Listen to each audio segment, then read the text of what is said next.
Friend, this is Padma Jain. I am going to teach you biology. आज हम देखेंगे कि बायोलॉजी के अंतर्गत कौन कौन सी चीज़ें आती हैं। हम अपने आसपास इतने सारे जीवों को देखते हैं जिनमें जनन कैसे होता है, जिनकी क्रियाएं कैसी हैं, जो कैसे वृद्धि करते हैं, उनमें एक कोष की जीव कौन से होते हैं, बहुकोष की जीव कौन से होते हैं।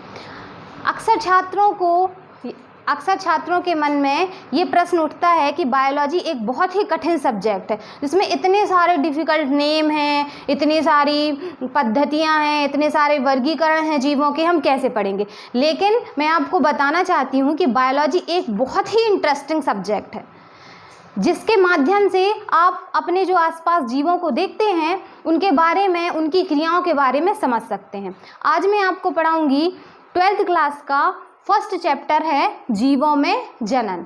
अब आप जीवों के बारे में तो जानते होंगे कि जीव कैसे होते हैं, क्योंकि अपन पिछली कक्षा में 11th कक्षा में अपन ये पढ़ चुके हैं कि जीव कैसे रहते हैं, जीव कौन हैं, जो निरंतर वृद्धि करते हैं, जिनके शरीर में वृद्धि हो रही है, जो सांस ले रहे हैं, वो क्या हैं, जीव हैं। अब बात आती है जनन की, तो आखिर ये जनन है क्या। जनन का इंग्लिश शब्द है रिप्रोडक्शन। इससे हमें दो चीज बाहर निकल कर आती हैं। री का मतलब होता है पुनः या फिर से, और प्रोडक्शन का मतलब होता है उत्पन्न करना, या हम बोल सकते हैं पैदा करना। तो हम जनन की परिभाषा बोल सकते हैं कि उत्पन्न करना, फिर से उत्पन्न करना, फिर से पैदा करना। जैसे हमारे माता पिता हैं, हमारे माता पिता ने क्या, हमें जन्म दिया, तो एक नई संतान का जन्म हुआ। माता और पिता, नर तथा मादा ने मिलकर एक नई संतति का निर्माण किया, नई संतान का निर्माण किया, तो वह कितने लोग हो गए, 3 लोग हो गए। इसी प्रकार हम जनन की परिभाषा दे सकते हैं कि जीवों में अपनी ही समान नई संतति उत्पन्न करना,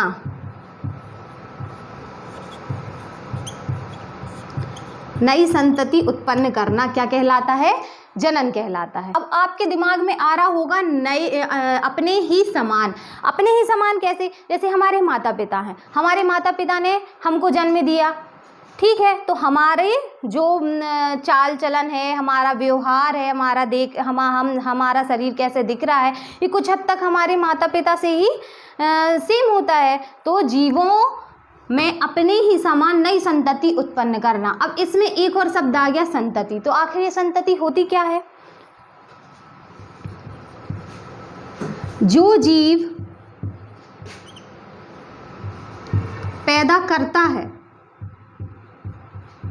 उसे हम बोलते हैं जनक। क्या बोलते हैं, जनक।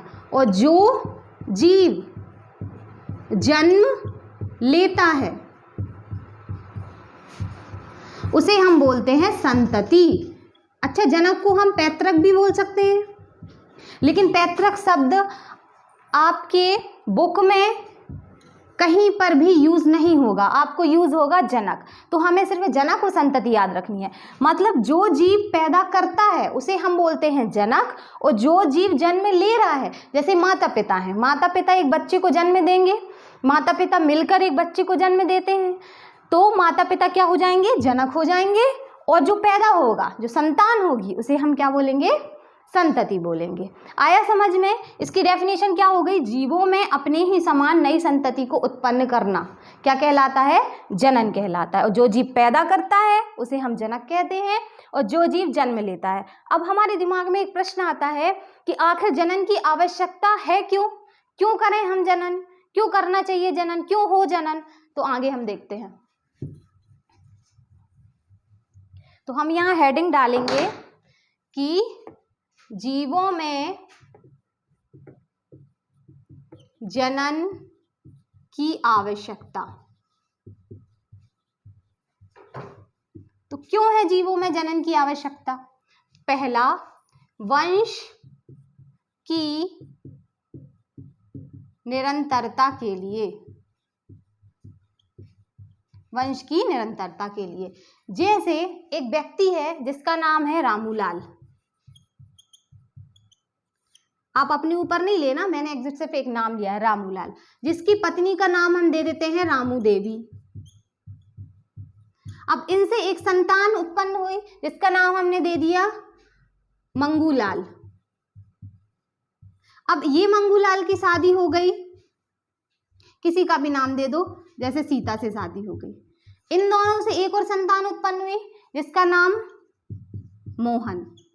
अब मोहन की शादी आगे हुई राधा से, लेकिन इसके बाद इनने कोई जनन नहीं किया, और जनन किया भी तो इनकी संतति का निर्माण नहीं हुआ, इनकी संतति उत्पन्न नहीं हुई, तो इनका वंश यही रुक गया वंश।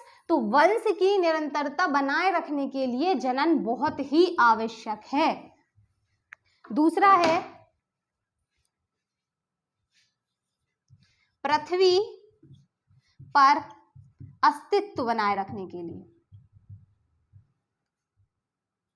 अस्तित्व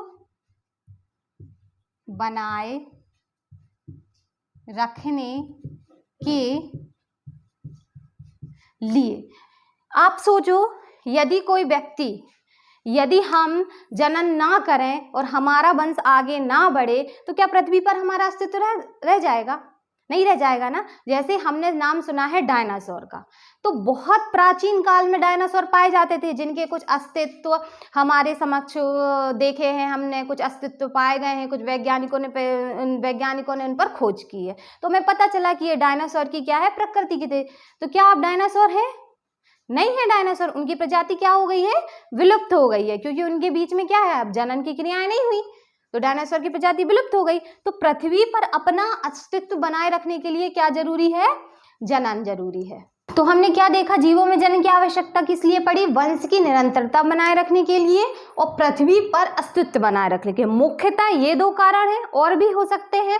इसके बाद अगला टॉपिक है आपकी बुक में जीवन काल। जीवन काल क्या होता है? तो जन्म से लेकर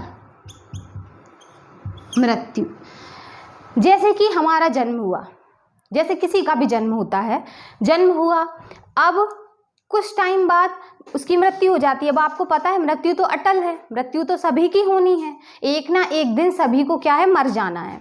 तो जब उसका जन्म हुआ, जन्म से लेकर जब तक वो मर नहीं जाता, उतने के बीच में उसने जितना भी जीवन जिया है या जितना भी अपनी जिंदगी बिताई है, उसको हम क्या कह सकते हैं? जीवन काल। मतलब जन्म से लेकर मृत्यु तक के जो ये बीच का समय है, इसे हम क्या कह सकते हैं? जीवन काल या जीवन अवधि कह सकते हैं।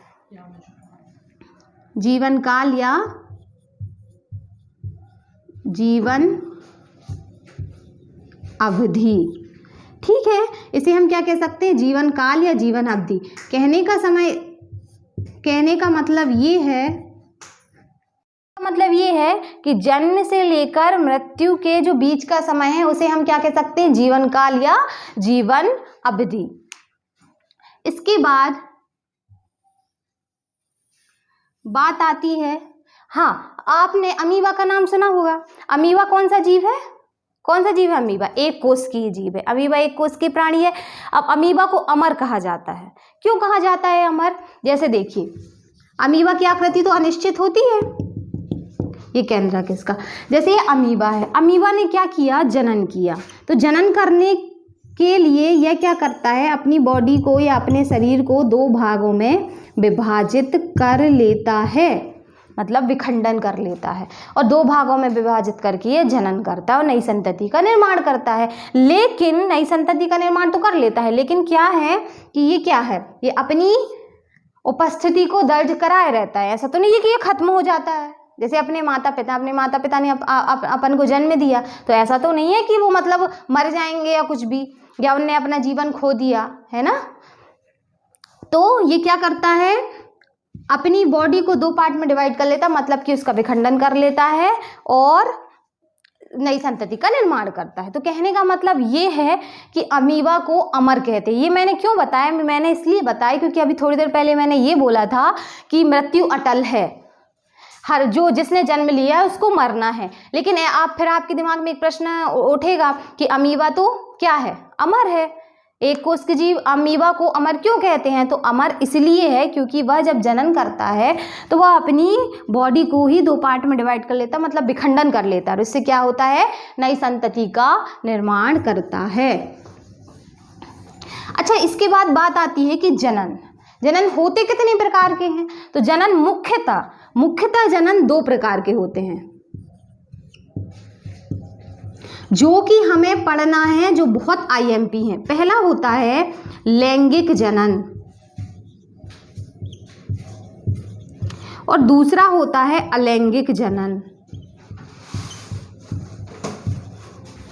एक होता है कायिक जनन भी होता है, लेकिन अभी मुख्यतः हम ये दोनों पढ़ेंगे, लैंगिक जनन और अलैंगिक जनन। अब बात आती है लैंगिक जनन की। तो लैंगिक जनन होता क्या है, तो लैंगिक जनन ये होता है जिस जनन में 2 जीवों की आवश्यकता पड़े, जैसे कि नर है और मादा है। तो नर के क्या मिलेंगे हमें, नर से हमें मिलेंगे शुक्राणु और मादा से मिलेंगे अंडाणु। तो अंडाणु और शुक्राणु की जब निषेचन की क्रिया होगी, फर्टिलाइजेशन होगा, तो क्या होगा, लैंगिक जनन होगा। तो उनकी क्रिया से क्या होगा, एक नई संतति का निर्माण होगा, जिसे हम क्या कहेंगे, लैंगिक जनन कहेंगे। अच्छा, ये होता है लैंगिक जनन। अब लैंगिक जनन किस में होता है, मनुष्यों में होता है लैंगिक जनन, और कुछ जीवों में भी होता है लैंगिक जनन। ठीक है, उसको हम आगे पढ़ाएंगे। अभी सिर्फ मैं थोड़ा सा बेसिक पढ़ा रही हूँ ताकि आपको पता चल जाए कि यह चीज़ आखिर होती क्या है। फिर लैंगिक और अलैंगिक जनन को अपन विस्तार से समझेंगे। इसके बाद बात आती है अलैंगिक जनन की। अलैंगिक जनन क्या होता है, अलैंगिक जनन वह जनन होता है जिसमें एक जीव की उपस्थिति ही अनिवार्य होती है, मतलब एक जीव उपस्थित होकर अपने ही शरीर से क्या कर लेता है, जनन कर लेता है। इसमें 2 जीवों की आवश्यकता नहीं होती है। जैसे इसका एग्जाम्पल देते हैं, आपने हाइड्रा का नाम सुना होगा। हाइड्रा में जो जनन पाया जाता है वो लैंगिक जनन होता है। ठीक है, अभी ये सब समझ में आ गया होगा। ये सब मैंने आपको थोड़ा बेसिक बताया। अभी इसके आगे का जो विस्तार से समझेंगे अपन, लैंगिक जनन अलैंगिक जनन क्या होता है, ये किन जीवों में पाया जाता है, कौन सी विधि है, क्या है, इनमें डिफरेंस क्या है, ये सब अपन नेक्स्ट क्लास में पढ़ेंगे। ठीक है, thank you for watching video. आप मेरी चैनल विक जैन PCM को सब्सक्राइब करें और ज़्यादा से ज़्यादा इसके वीडियो शेयर करें। मैं आशा करती हूँ कि मैं जो आपको यहाँ पर पढ़ाऊँगी वो आपको अच्छे से समझ में आएगा। बाकी आपको जो चीज़ समझ में नहीं आती है वो आप कमेंट बॉक्स में कमेंट कर सकते हैं, और मैं यहाँ पर आपको IMP चीज़ें, जो चैप्टर में IMP टॉपिक है वो मैं आपको यहाँ पर समझाऊँगी। बाकी इसके आगे का अपन नेक्स्ट क्लास में देखेंगे। Thank you, bye.